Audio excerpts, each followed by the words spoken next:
final thing you have to do before you can reconcile the bank is, I'm assuming Paul will email you the check, so you have this email right here to manually put in a check. What you're going to do is, taking that off the screen, we're just showing you that check, and that's the one that I will be entering. Let me close this. No.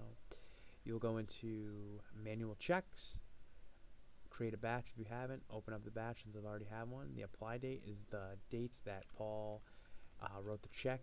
This one is 11/5. That was the most recent one.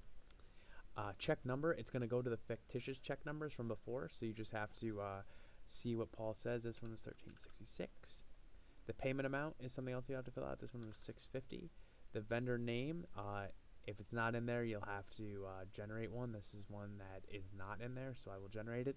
The invoice, I'm just going to put 11/5 check Tim. Check Tim.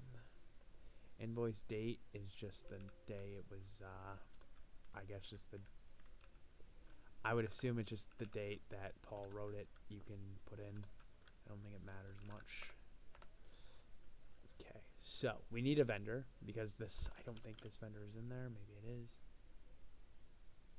So you go to add a vendor too. This will be helpful for you. You want to go to setup, then you want to go to accounts payable, vendors, all entities, new record. This is going to Tim Albright Design. I'm just gonna make this Tim Alb. I don't have any of the information for this or any of really the other information. What you want to make sure is entity access. That's all of them have them, so you can add this to all of them. It just applies for Paul's right now, but it's just helpful to have them all in case you ever have to do that. So you can save your changes.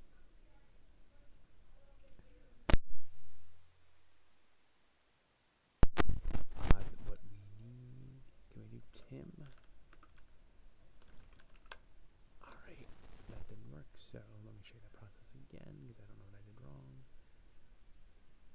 Accounts payable, vendors, all entity, new record, Tim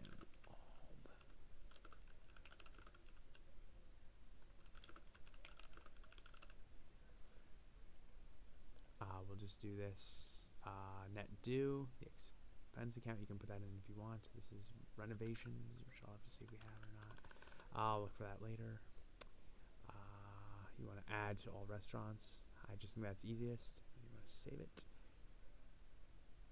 And you can close that. Back to manual checks. Now it should be up there like it wasn't before. Then you just add the amount to extended price. This is for $650. And then you save it.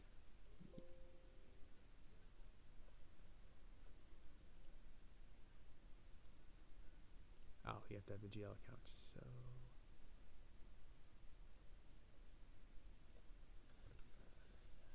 you just want to find what it's for, and this is for renovations, which I don't think we have, so I'm just going to go with buildings for now.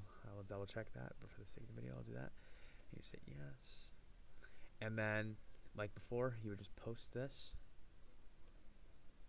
And that's how you do a check. You just go to manual checks, and you just create a batch. You want to keep them all in the same batch for the month, and then just post at the end of the month. And it's pretty straightforward.